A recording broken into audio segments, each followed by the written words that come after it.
तो शुरुआत में हम वेनेसडे नाम की एक लड़की को देखते हैं जिसका आज स्कूल में पहला दिन था। इसकी हरकतों और पसंद नापसंद की वजह से ये कोई आम लड़की नहीं लगती थी। स्कूल में आकर जब वो अपने लॉकर को खोलती है तो वहाँ उसे उसका भाई बंधा हुआ मिलता है। वो जैसे अपने भाई को पकड़कर खोलने लगती है तो फौरन ही उसे कुछ ख्याल आने लगते हैं, जिसमें वो उन लड़कों को देखती है जिन्होंने उसके भाई को यहाँ बंद किया। वो यहाँ से उन लड़कों के पास जाती है उन्हें सबक सिखाने के लिए, जो पूल में तैरने की प्रैक्टिस कर रहे थे। वहाँ वो पूल में बहुत सारी मछलियों को छोड़ देती है जो काटती हैं। अब सारे बच्चे तो पूल से बाहर आ जाते हैं मगर एक बच्चा नहीं आ पाता और एक मछली उसकी टांग पर काट ले। उसकी हरकत के बाद स्कूल वाले उसे निकाल देते हैं। उसने पहली बार ऐसे नहीं किया था, बल्कि अब से पहले भी वो बहुत सारे स्कूल से निकाली जा चुकी थी। तो इसीलिए उसके माँ बाप उसे एक एकेडमी में ले जा रहे थे, क्योंकि वहाँ वेनेसडे जैसे बच्चे ही पढ़ते थे, मतलब कि जिनकी हरकतें सबसे हटके होती थी। और वो वहाँ जाना तो नहीं चाहती थी मगर मजबूरन उसे जाना ही पड़ता है। एकेडमी के पास वाले जंगल का सीन देखते हैं जहाँ एक शिकारी शिकार करने आया था। वो जंगल के काफी अंदर जाकर एक जगह पर बैठकर चाय पीने लगता है, मगर तभी कोई चीज अचानक से आकर उस पर हमला कर देती है और बड़ी बेरहमी से उसे मार देती है। वेनेसडे और उसके माँ बाप एकेडमी पहुंचकर वहाँ के प्रिंसिपल के पास जाते हैं। ये प्रिंसिपल भी वेनेसडे की तरह ही आउटकास्ट होती है। आउटकास्ट में जलपरी, वेयरवुल्व्स, वेम्पायर्स, चुड़ैल और ऐसे लोग शामिल थे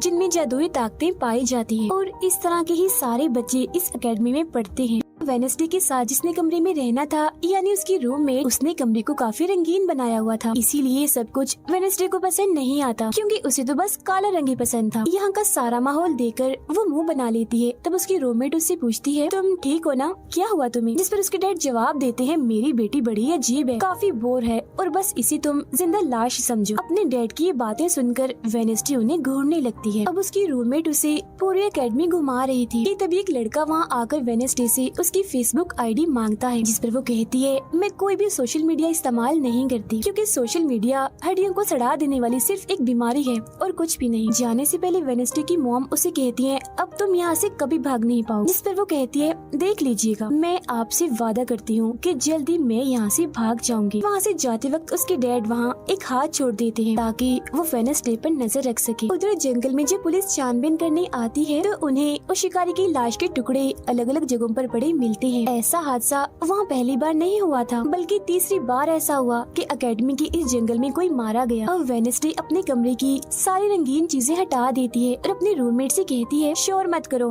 कमरे में शांति बनाओ, क्योंकि ये मेरे नॉवल लिखने का वक्त। मगर वो तो गाना लगाकर डांस करने लगती है, जिससे वेनेसडे को गुस्सा आ गया था और वो उसे गाना बंद करने को कहती है। तो वो रूममेट अपने पंजे दिखाकर उसे डराने लगती है, क्योंकि वो थी एक वेयरवुल्फ, मतलब कि आधी इंसान और आधी वुल्फ। तभी इधर एक टीचर आती है जो काफी अच्छी थी और वो वेनेसडे को वेलकम के तौर पर एक फूल गिफ्ट देती। अब अगले दिन जब वेनेसडे कहीं जा रही थी तो उसके डैड का छुड़ा हुआ वो हाथ छुप छुप कर उसे देख रहा था और फिर तभी उसके ऊपर एक स्टैचू गिरने वाला था, मगर बिल्कुल ठीक वक्त पर एक लड़का जिसका नाम जेवियर है उसे बचा लेता। लेकिन इस हड़बड़ी में वो बेहोश हो गई थी और जब उसे होश आती है तो बजाय जेवियर का शुक्रिया अदा करने की वो उसे कहती है कि मुझसे ये उम्मीद मत रखना कि मैं तुम्हारी शुक्रगुजार रहूंगी, क्योंकि तुमने मुझे बचाकर गड़बड़ कर दी, मेरी इतनी अच्छी मौत को टाल दिया। तब जेवियर कहता है, मैं तुम्हें काफी पहले से जानता हूँ। जब हम 10 साल के थे तब हमारी मुलाकात हुई थी। हम दोनों खेल रहे थे तो मैं जाकर एक ताबूत में छुप गया। लोग मुझे जलाने ही वाले थे मगर तुमने मेरी जान बचा ली और आज मैंने तुम्हारी जान बचाकर हिसाब बराबर कर। वेनेसडे जब अपने कमरे में आती है तो उसे अपने बेड पर कुछ महसूस होता है। वो जैसे बिस्तर हटाती है तो वहाँ उस हाथ को देखकर फौरन उसे पकड़ लेती है और पूछती है, तुम कौन हो और यहाँ क्या कर रही हो? जिस पर वो कहता है, मुझे तुम्हारे डैड ने तुम पर नजर रखने को कहा है, वही मुझे यहाँ पर छोड़ कर गए हैं। और वो उसे कहती है, मगर आज के बाद तुम मेरे लिए काम करोगी, वरना मैं तुम्हें हमेशा हमेशा के लिए दराज में बंद कर दूंगी। तो वो इस चीज के लिए मान जाता है कि ठीक है, मैं हर तरह से तुम्हारी मदद करूँगा।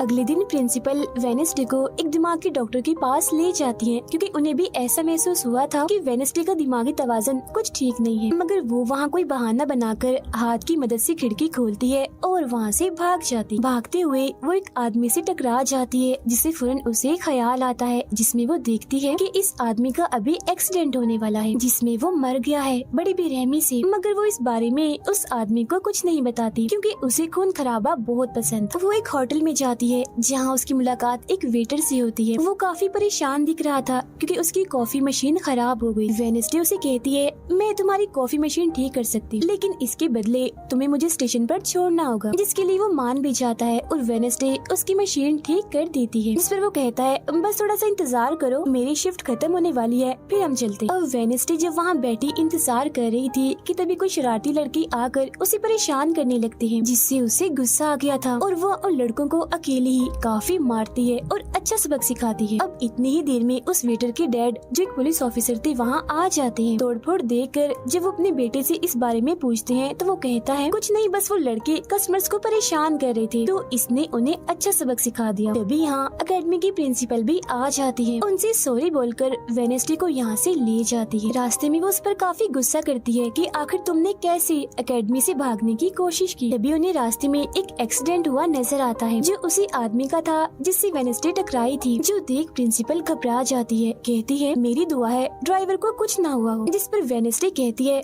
वो तो मर गया है और उसकी गर्दन भी टूट गई है। फिर अकेडमी में आने के बाद वेडनेसडे गिटार बजाने लगती है। वो काफी अच्छा बजा रही थी, जिसकी धुन प्रिंसिपल के साथ साथ काफी बच्चों को भी पसंद आती। रूममेट जब कमरे में आती है तो उसकी नजर हाथ पर पड़ती है, जिस बारे में वो वेडनेसडे से पूछती है कि ये क्या चीज है, जिस पर वो जवाब देती है कि ये हमारी एडम फैमिली का एक मेंबर है। अब हम एक अनजान लड़के को देखते हैं जो लाइब्रेरी में जाकर एक किताब से एक सफा फाड़ लेता है जिस पर एक तस्वीर बनी हुई। उधर हाथ वेटर के घर पहुंच जाता है, जिसे देख वो काफी डर गया था और उसे मारने लगता है। फिर हाथ उसे बैठने का इशारा करके उसे वेडनेसडे का नंबर देता है और उसे फोन करने का कहता है। फिर जब वेटर उसे कॉल करता है तो वो कहती है कि हमारी अकेडमी में एक त्योहार मनाया जाने वाला है जहाँ सभी बच्चे आएंगे, मैं वहाँ से भागने वाली हूँ और अगर तुम मुझे स्टेशन तक पहुँचा दोगे तो मैं तुम्हें काफी अच्छा इनाम दूंगी। जिस पर वो वेटर मान भी जाता है। जब वो त्योहार में जाती है तो देखती है कि प्रिंसिपल की नजर मुझ पर ही है, इसीलिए वो एक आदमी को पैसे देकर प्रिंसिपल का ध्यान भटकाने का कहती है। अब वेटर वहाँ आकर वेडनेसडे के जाने से पहले उसे उसके डैड का एक पुलिस रिकॉर्ड तोहफे में देता है, जो उसने अपने डैड की फाइल्स में से चुराया था, क्योंकि उसके डैड एक पुलिस ऑफिसर जो थे। अब उस रिकॉर्ड को लेकर जैसे वो यहाँ से जाने लगती है तो तभी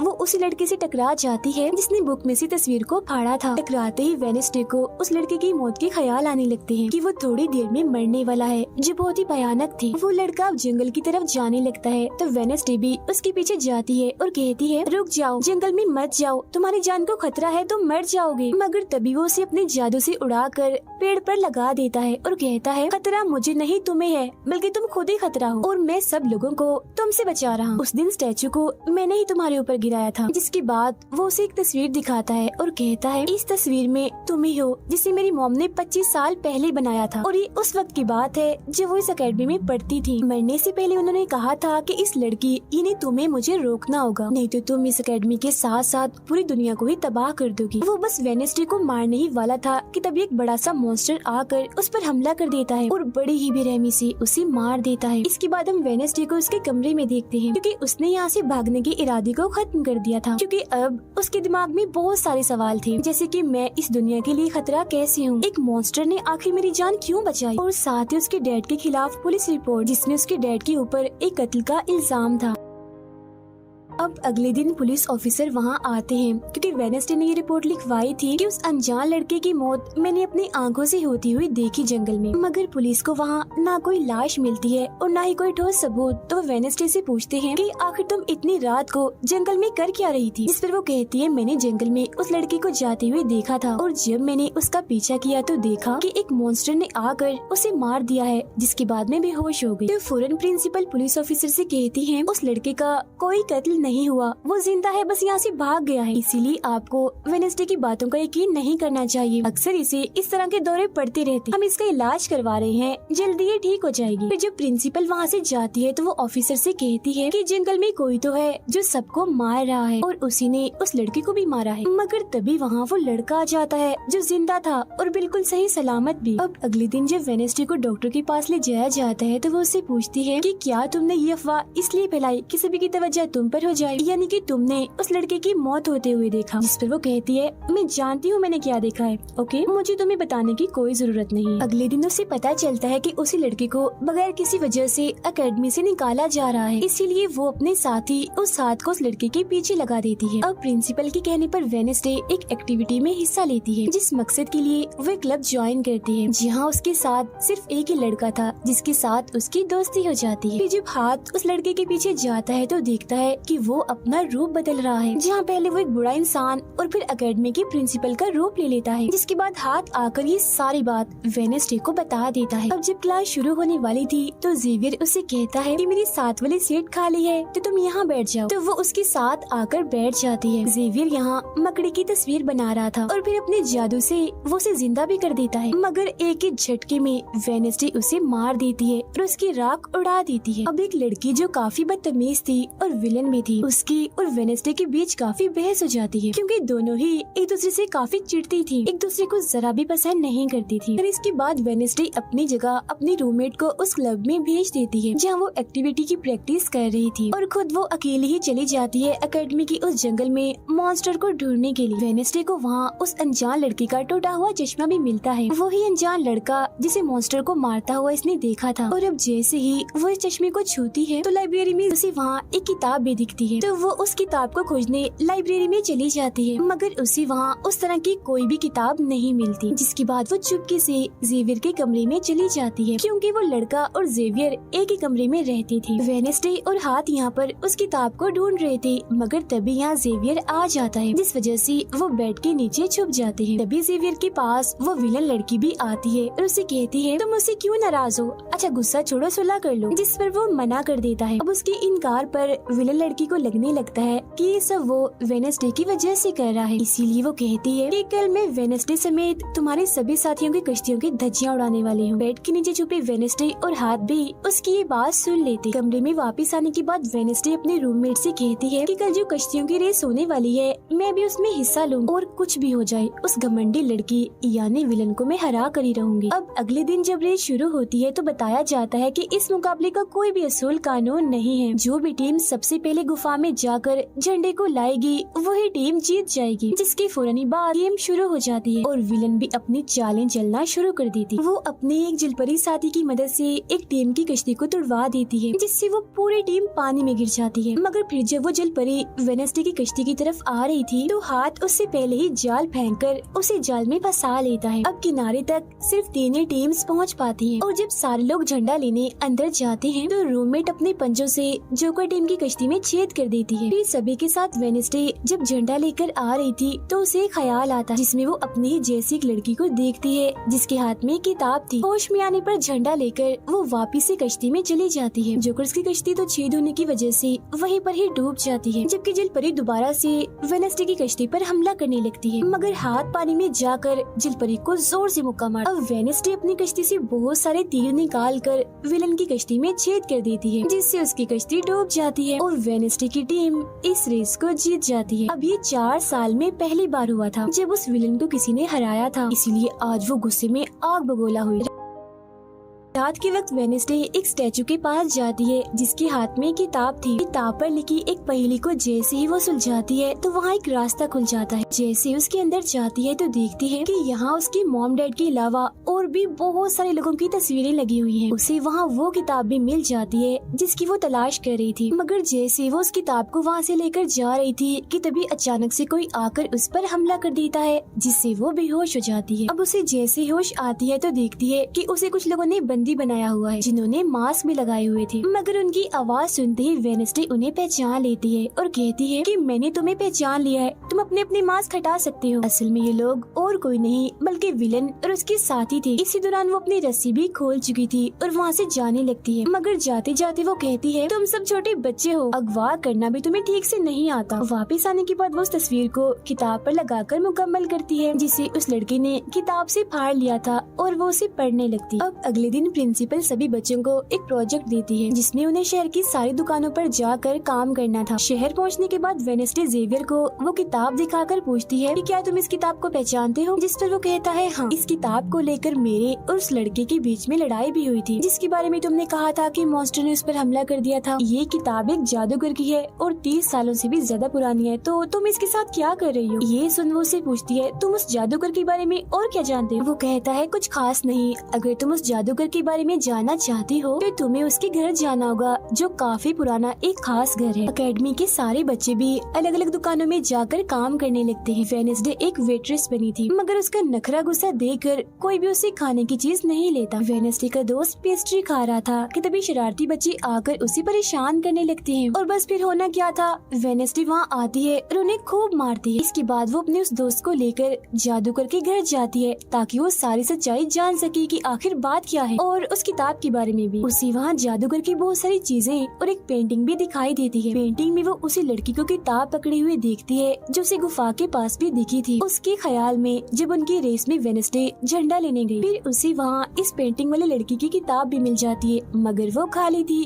क्योंकि वो नकली थी। इतनी ही देर में वहाँ एक औरत आती है तो वेडनेसडे उसे असली किताब के बारे में पूछती है, जिस पर वो कहती है कि वो किताब तो चोरी हो गई थी और इस वक्त तुम जहाँ खड़ी हो ये भी उस जादूगर का असली घर नहीं है। इसके बाद वेडनेसडे वेटर से मिलने उसकी होटल जाती है और उससे जादूगर के असली घर के बारे में पूछती है, तो वो उसे असली घर के बारे में बता भी देता है, जहाँ से वेडनेसडे अकेले ही उस घर में चली जाती। वहाँ उसे एक बूढ़ा आदमी मिलता है जो उसे कहता है, ये मेरी जगह है, मेरा घर है, निकलो यहाँ से। तब ये सुन वेडनेसडे का साथी वो हाथ उसके मुंह पर ही हमला कर देता है, जिससे डरकर वो आदमी वहाँ से भाग जाता है। और वेडनेसडे को यहाँ से कुछ नहीं मिलता, इसीलिए वो यहाँ से जाने लगती है। मगर जब वो दरवाजे से बाहर जाती है तो फौरन उसे ख्याल आता है, जिसमें वो देखती है कि वो जादूगर एक लड़की को चुड़ैल साबित करके इस घर में बंद कर देता है, जहाँ उससे पहले और भी बहुत सारे लोग बंधे हुए थे। ये सारे लोग आउटकास्ट के थे, यानी कोई वेम्पायर था, कोई जलपरी, कोई वेयरवुल्फ तो कोई चुड़ैल। इसीलिए जादूगर इन सबको शैतान समझता था। इस तरह के सभी लोगों को यहाँ कैद करने के बाद वो इस पूरे घर में आग लगा देता है। वो बच्ची जिसे जादूगर ने चुड़ैल साबित किया था, वो अपनी मॉम को आजाद करने की कोशिश करती है, मगर नहीं कर पाती, क्योंकि सभी लोगों को जंजीर की मदद से जमीन के साथ बांधा हुआ था। सिर्फ वो बच्ची ही आजाद थी, इसीलिए अपनी माँ के कहने पर उसे बेसमेंट के जरिए वहाँ से भागना पड़ता है। जिसके बाद वो जादूगर जो बेहद ही जालिम था सभी आउटकास्ट के लोगों को जला देता है। तभी वो लड़की वेडनेसडे के पास आती है और कहती है, वो बहुत ही जालिम है, हम सबको मार देगा। तब इतनी ही देर में वो जादूगर भी वहाँ आ जाता है, जिससे वेडनेसडे डर जाती है और वापिस से होश में, मतलब कि मौजूदा वक्त में आ जाती है। होश में आते वो हाथ से कहती है, मैंने उस लड़की को देख लिया, उसने मुझसे बात भी की, मुझे लगता है वो मेरे खानदान की कोई मेंबर है। तभी यहाँ जंगल वाला मॉन्स्टर आकर इस घर पर हमला कर देता है, मगर जब उसकी नजर वेडनेसडे पर जाती है तो वो यहाँ से भाग जाता है।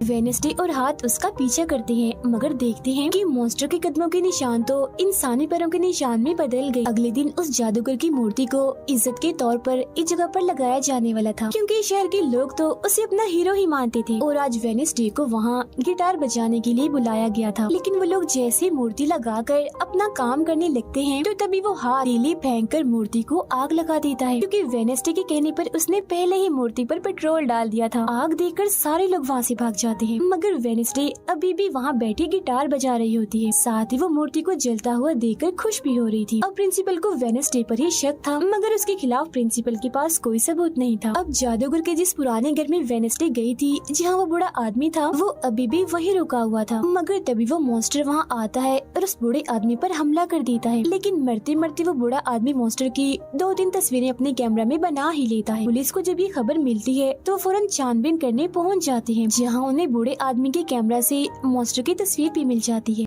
अगले दिन हाथ मुर्दा घर जाकर वहाँ लगी कैमरा पर कोई चीज लगा देता है, ताकि जो वो करे उसे कोई ना देख सके। फिर वो दरवाजा खोलता है तो वेडनेसडे अंदर आती है। वो यहाँ दरअसल उस बूढ़े आदमी के जख्मों को देखने आई थी, जिसे उस मॉन्स्टर ने मारा था। वो बूढ़े आदमी की लाश को देखकर सारा डेटा अपने पास रिकॉर्ड कर लेती है, जबकि हाथ उसकी एक फाइल बनाने में लग जाता है। तभी वहाँ डॉक्टर और पुलिस ऑफिसर भी आ जाते हैं। तब छुपने के लिए वेडनेसडे एक बॉक्स मिस हो जाती है। फिर जब डॉक्टर उस बॉक्स को खुला हुआ देखते हैं तो फौरन उसे चेक करते हैं, मगर जब वेडनेसडे को उसमें पड़ा हुआ देखते हैं तो उन्हें लगता है कि ये भी एक लाश है, इसीलिए वो उस बॉक्स को बंद करके वहाँ से चले जाते हैं। मगर फिर जब हाथ उसे वहाँ से लेने आता है तो वो कहती है, अच्छा तंग मत करो प्लीज, थोड़ी देर और सोने दो, बड़ा मजा आ रहा है। फिर इसके बाद वो अपनी छानबीन से ये पता लगवा लेती है कि वो मॉन्स्टर असल में जिस्म के हिस्सों को इकट्ठा कर रहा है। फिर अगले दिन जब वो अकेडमी जाती है तो उसे जेवियर की गर्दन पर किसी के पंजों के निशान दिखते हैं। अब हम जेवियर को एक केबिन से बाहर आता हुआ देखते हैं और क्योंकि वेडनेसडे को उसके जख्मों पर पहले से ही शक था तो वो भी उसका पीछा करते करते वहाँ आ गई थी। उसे वहाँ पर बहुत सारी मॉन्स्टर की ड्राइंग्स और तस्वीरें दिखती हैं। एक तो तस्वीर को लेकर जैसे वो वहाँ से जाने लगती है तो तभी जेवियर उसे देख लेता है और जाने से रोक देता है, मगर वेडनेसडे उसका ध्यान भटकाने के लिए उसे बस एक ही बात कह देती है कि क्या तुम आज रात होने वाली डांस पार्टी में मेरे साथ चलोगे। जिसके बाद वो जेवियर की बनाई मॉन्स्टर की ड्राइंग्स ले जाकर पुलिस ऑफिसर को दे देती है, जिस पर वो कहते हैं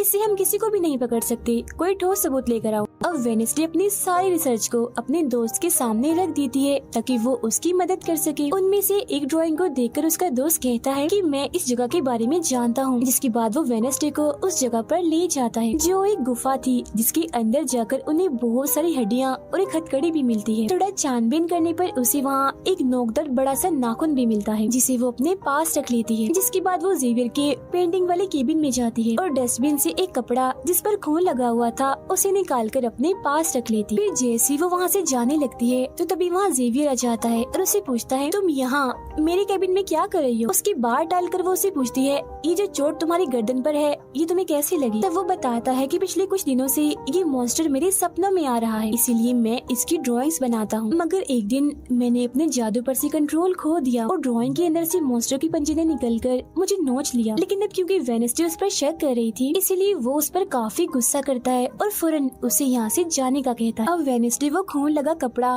और नाखून जाकर पुलिस ऑफिसर को दे देती है और कहती है, ये लो ठोस सबूत और बेशक डीएनए टेस्ट करवा लो, मेरे ख्याल से इतना सबूत काफी होगा, है ना।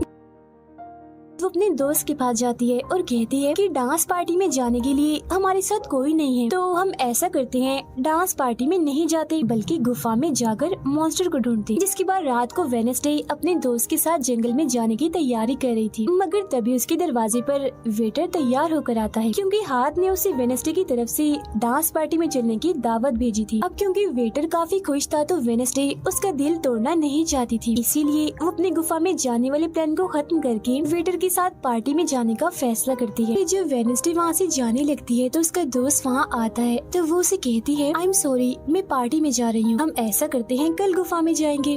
लेकिन उसका दोस्त बगैर बताए अकेला ही उस गुफा में चला जाता है। उधर पार्टी में सारे लोग आकर काफी एंजॉय कर रहे थे। सब लोग अपने अपने साथी को लेकर पार्टी में आए हुए थे, जहाँ जेवियर अपने साथ उस विलन लड़की को लाया था। लेकिन जब वेडनेसडे वेटर के साथ वहाँ आती है तो उन दोनों को साथ देकर जेवियर जलने लगता है। जब सब लोग डांस कर रहे थे तो वेडनेसडे की डांस करने की स्टाइल से सारे लोग काफी हैरान रह जाते हैं क्योंकि वो काफी अजीब तरह से ही डांस कर रही थी। उधर जंगल में वेडनेसडे का दोस्त भी पहुँच गया था और छुपकर मॉन्स्टर की आने का इंतजार कर रहा था, मगर तभी वहाँ कोई आता है और उस गुफा में धमाका करके भाग जाता है। जेवियर लगातार उन दोनों को देखकर जल रहा था, इसीलिए वो विलन लड़की से कहता है कि तुम अपना लॉकेट उतारो और अपने जेल परी से मेरे लिए मदद मांगो ताकि मैं वेडनेसडे को भूल जाऊं। जो सुन विलन लड़की भड़क जाती है और उसे कहती है कि तुम तो पहले ये कहते फिर रहे थे कि मैंने अपने जेल परी से तुम्हें अपने काबू में किया है और अब तुम्हें किसी को बुलाने के लिए मेरी ही मदद चाहिए। तभी बाहर शरारती लड़कों का ग्रुप टैंकर लेकर आता है और डांसिंग क्लब के पंप में वो बड़ा सा पाइप लगा देते हैं और फिर तभी अचानक उस पार्टी में खून की बारिश होने लगती है क्योंकि जो टैंकर वो शरारती लड़के लाए थे जिसका पाइप उन्होंने लगाया था उसमें दरअसल खून था। ये देख सारे लोग घबरा जाते हैं और पार्टी से भागने लगते हैं, मगर वेडनेसडे वहीं खड़ी रहती है क्योंकि उसे तो अब और मजा आ रहा था क्योंकि वो बारिश खून की नहीं बल्कि कलर की थी जिसमें वो काफी एंजॉय कर रही थी। तभी वेडनेसडे को ख्याल आता है जिसमें वो देखती है कि उसका दोस्त अकेला ही जंगल में चला गया है जहाँ वो मुसीबत में है, उसकी जान खतरे में है, इसीलिए वो जंगल की तरफ उसे बचाने के लिए भाग जाती है। उसके दोस्त के पीछे दरअसल वो मॉन्स्टर पड़ गया था जिससे बचकर वो भाग रहा था। वो मॉन्स्टर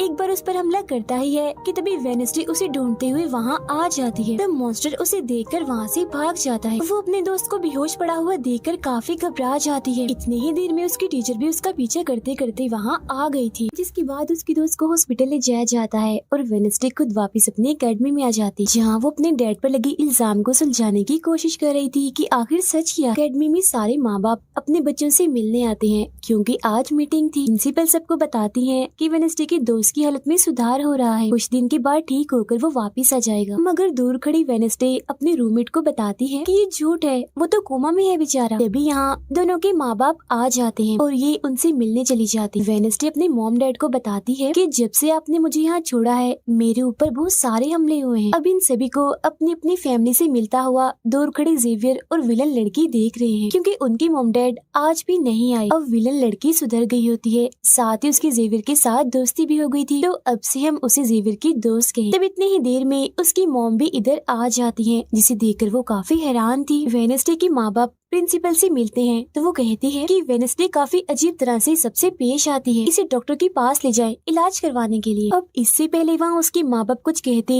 फौरन वो बोल पड़ती है कि रुकिए जरा डैड, मैं आपसे कुछ पूछना चाहती हूँ। ये देखिए एक लड़का जिसका नाम गैरेट है, इसके कत्ल का इल्जाम आपके सर पर क्यों है और ये कौन था? तो वेडनेसडे की मॉम उसे कुछ भी बताने से इनकार कर देती है। तो वो अपनी मॉम को ये कहकर यहाँ से चली जाती है कि मत बताइए, बाकी सबूत मैं खुद ढूंढ लूँ। वो सीधा जाती है हॉस्पिटल अपने दोस्त से मिलने, जहाँ उसका ख्याल वेडनेसडे का साथी हाथ रख रहा था। अब पता चलता है कि डॉक्टर ने अपनी जान ले ली है और ये डॉक्टर वही था जिसके मुर्दा खाने से वेडनेसडे बूढ़े आदमी की लाश को देखने आई। मरने से पहले डॉक्टर ने एक खत भी छोड़ा था जिसमें लिखा हुआ था कि मैं गैरेट के केस पर शर्मिंदा हूँ क्योंकि मैंने उसकी झूठी रिपोर्ट बनाई थी। अब जब सारे लोग खाना खा रहे थे तो तभी वहाँ पुलिस ऑफिसर आकर वेडनेसडे के डैड को पकड़ लेता है और कहता है कि गैरेट की मौत के इल्जाम में तुम्हें गिरफ्तार किया जा रहा है। जेल में वेडनेसडे अपने डैड से मिलने जाती है, पूछती है कि बताएं गैरेट से आपका क्या वास्ता है। तो वो बताते हैं कि गैरेट तुम्हारी मॉम से बहुत प्यार करता था, फिर एक दिन जब तुम्हारी मॉम और मैं साथ थे तो गैरेट ने आकर मुझ पर हमला कर दिया। मैंने अपना काफी बचाव किया जिस दौरान गलती से उसकी मौत हो गई। ये सुन वेडनेसडे को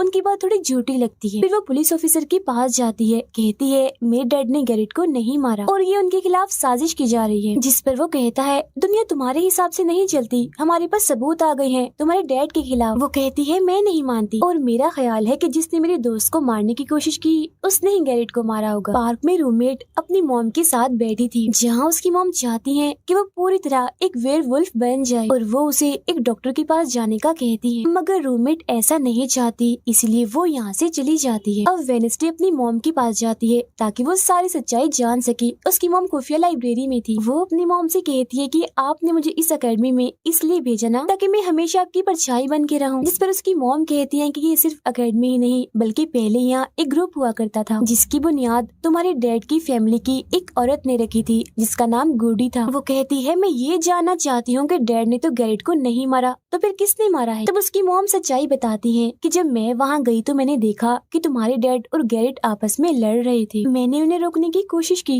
मगर गैरेट तुम्हारे डैड को काफी बुरी तरह से मार रहा था। मैंने फौरन तलवार उठा ली और फिर जैसे गैरेट मेरे पास आने लगा तो तलवार उसके आर पार हो गई और वो मारा गया। मगर तुम्हारे डैड ने मेरी जान बचाने के लिए तलवार मुझसे ले ली ताकि सारा इल्जाम उन पर आ जाए। वेडनेसडे कहती है मगर मुझे पता चला था कि जब गैरेट मरा तो उसके मुंह से झाग निकल रही थी। ऐसा तो सिर्फ तब होता है जब किसी ने जहर लिया हो। अब सच पता करने का सिर्फ एक ही रास्ता है, गैरेट की कब्र को खोदना। जिसके बाद वो अपनी मॉम के साथ मिलकर गैरेट की कब्र को खोद देती है और वहाँ से उसकी एक उंगली ले लेती है। मगर तभी इधर पुलिस आकर उन दोनों माँ बेटी को गिरफ्तार कर लेती है। जेल में वेडनेसडे गैरेट की उंगली अपने मॉम डैड को दिखाती है, कहती है कि उसकी मौत जहर से हुई थी। मगर जैसे उसके हाथ इस उंगली पर लगते हैं उसे फौरन एक ख्याल आता है जिसमें वो देखती है कि गैरेट के डैड ने उसे जहर दिया था ताकि वो इस पूरे अकेडमी के लोगों को मार डाले। मगर जब उसकी लड़ाई वेडनेसडे के डैड से हुई तो जहर की बोतल टूट गई जिससे सारा जहर गैरेट के अंदर चला गया। जिसका मतलब साफ था कि उस दिन वो वेडनेसडे के डैड को ही नहीं बल्कि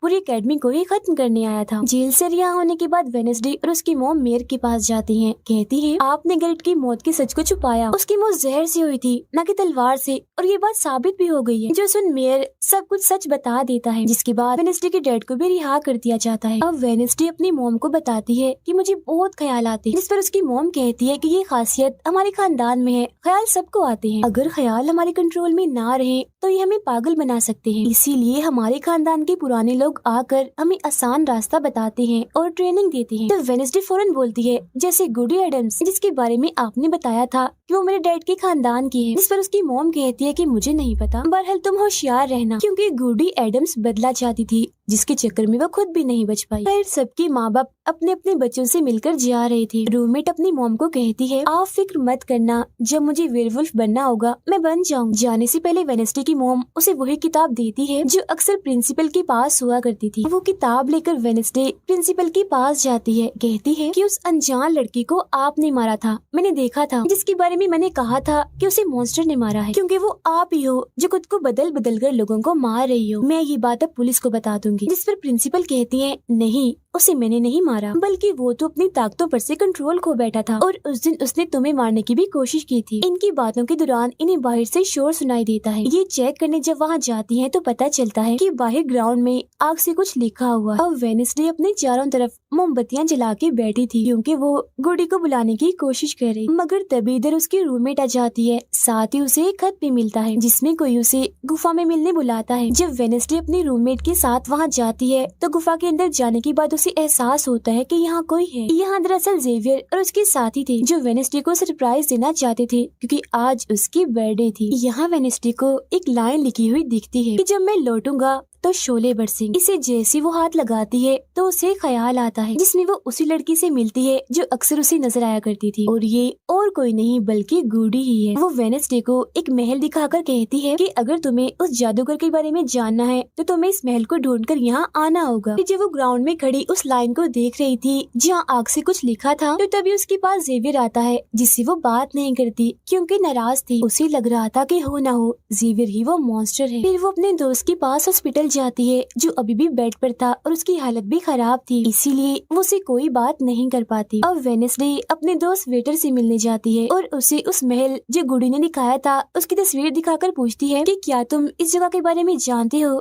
जिस पर वो मना कर देता। अब यहाँ तो उसका काम नहीं हुआ, इसीलिए वो उस तस्वीर को लेकर जेवियर के पास जाती है और उससे भी वही सवाल करती है कि क्या तुम इस जगह के बारे में जानते हो, मगर तभी उसकी नजर इसी महल की पेंटिंग पर जाती है जो जेवियर ने पहले से ही बनाई हुई थी, जिस पर वो बताता है कि ये जगह रात को मेरे सपने में आई थी तो मैंने इसे बना दिया। अच्छी बात ये थी कि जेवियर इस जगह के बारे में जानता भी था। तब उसे महल का पता लेकर वेडनेसडे वहाँ पहुँच जाती है जहाँ मेयर पहले से ही मौजूद था, और क्योंकि वो जान गया था कि असली कातिल कौन है तो वेडनेसडे उसकी गाड़ी में ही छुप जाती है। मगर जैसे मेयर की गाड़ी शहर में पहुँचती है तो कोई उनकी गाड़ी को ठोक देता है जिससे मेयर का एक्सीडेंट हो गया था। वो काफी जख्मी हो जाते हैं, उनकी हालत मरने वाली हो गई। फिर अब रात के वक्त वेडनेसडे वेटर और अपने रूममेट के साथ उसी महल में आती है। यहाँ उसे ऐसा महसूस होता है जैसे कोई इधर रह रहा है क्योंकि मोमबत्तियां गर्म थी और ये कमरा बिल्कुल साफ था। इतनी ही देर में वो मॉन्स्टर भी यहाँ आ जाता है जिससे बचने के लिए ये लोग छुप जाते हैं। ये लोग देखते हैं कि जिन जिन लोगों पर मॉन्स्टर ने हमला किया था उनके जिस्म के कटे हुए हिस्से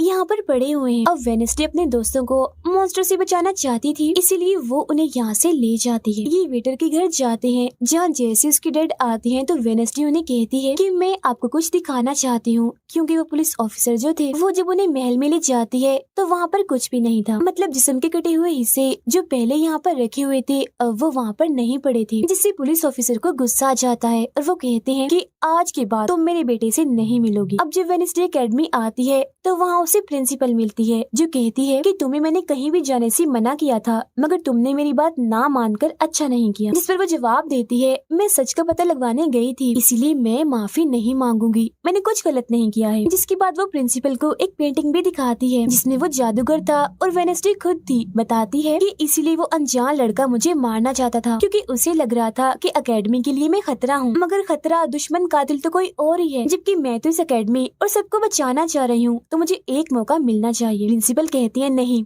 तुम कहीं नहीं जाओगी, आगे से ऐसी कोई भी गलती की तो मैं तुम्हें एकेडमी से निकाल दूंगी। और वहाँ से वो ये कहकर चली जाती है। वो जब अपने कमरे में वापस आती है तो देखती है कि रूममेट अपना सामान पैक कर रही है क्योंकि वो यहाँ से जा रही है। वो गुस्से में वेडनेसडे से कहती है कि तुम्हें सिर्फ अपना काम ही निकलवाना आता है, फिर चाहे इसके लिए तुम्हारे दोस्तों की जान क्यों ना चली जाए, आज वो अजीब सा मॉन्स्टर हमें भी मार देता। जिसके बाद वो यहाँ से चली जाती है। अब वेडनेसडे बिल्कुल अकेली रह गई थी, इसीलिए कमरे में एक जगह बैठकर वो उस बॉक्स को देखने लगती है वो जादूगर के महल से चुरा कर लाई थी। उसे बॉक्स के नीचे एक खत मिलता है जिसमें वेडनेसडे की अपनी ही बहुत सारी तस्वीरें होती हैं, जो देख वो कहती है, मेरी एडम्स फैमिली, जादूगर, मॉन्स्टर और मैं शायद किसी न किसी तरीके से जुड़े हुए हैं। और जब ये बात मेयर को पता चली तो किसी ने उनका मुंह बंद कर दिया, मगर मैं चुप नहीं बैठूंगी और तुम जो कोई भी हो मैं तुम्हें ढूंढ लूंगी देखना। अब मेयर की मौत हो गई थी और जब उन्हें दफनाया जा रहा था तो वेनेसडे वहाँ आती है और सोचने लगती है कि कातिल यहाँ आए लोगों में से कोई है, मगर तभी उसे जंगल में कोई दिखता है। वो पीछे करती है तो पता चलता है कि और कोई नहीं बल्कि उसका अंकल है। अंकल बताते हैं कि मेरे ऊपर चोरी का इल्जाम है तो कुछ वक्त के लिए मुझे छुप के रहना होगा। तब वेनेसडे उन्हें एक केबिन में छुपा देती है और मॉन्स्टर की तस्वीर दिखाकर पूछती है कि आप इसके बारे में कुछ जानते हैं, जिस पर वो कहते हैं मैं ज्यादा कुछ तो नहीं जानता, अगर तुम्हें इसके बारे में जानना है तो तुम्हें खुफिया लाइब्रेरी में जाना होगा। वहाँ एक तिजोरी में डायरी है जिसमें इस मॉन्स्टर के बारे में सब लिखा है। आधी रात को वेनेसडे उस लाइब्रेरी में जाती है जहाँ जेवियर पहले से ही मौजूद था। तब ये उसे कहती है जहाँ जहाँ मॉन्स्टर से हमला हुआ है वहाँ तुम पाए गए हो तो हो ना हो मॉन्स्टर तुम ही हो, मगर वो उसकी बात को अनसुनी करके यहाँ से चला जाता है। तभी इधर उसके अंकल आते हैं। ये मिलकर डायरी को ढूंढ लेते हैं जिसमें इस मॉन्स्टर के बारे में सब कुछ लिखा था कि ये मॉन्स्टर किसी के कंट्रोल में भी आ सकता है और फिर बस ये अपने मालिक के कहने पर ही काम करता है। रात के वक्त वो अपने साथी हाथ को कहती है कि मैं वेटर से मिलने जा रही हूँ, तब तक तू मेरी डायरी का ख्याल रखना। कि जब वेटर के साथ गुफा के अंदर जाती है तो देखती है कि यहाँ उसने गुफा को सजाया हुआ है क्योंकि वो उसे शादी के लिए पूछने वाला था। वापिस आकर वेनेसडे देखती है कि उसके कमरे का सारा सामान इधर उधर बिखरा पड़ा है और उसकी डायरी कोई चुरा कर यहाँ से ले गया है। फिर जैसे वो अपने साथी हाथ को देखती है तो घबरा जाती है क्योंकि उसकी हथेली में किसी ने चाकू आर पार कर दिया था और अब उसमें जान नहीं थी, वो मर गया था। फिर वो हाथ को लेकर जल्दी से अपने अंकल के पास आती है और दुखी होती हुई कहती है प्लीज अंकल कैसे भी करके हाथ को जिंदा कर दीजिए। तब अंकल बार बार बिजली के झटके उसे देते हैं जिससे वो जिंदा हो जाता है। वो उसे पूछती है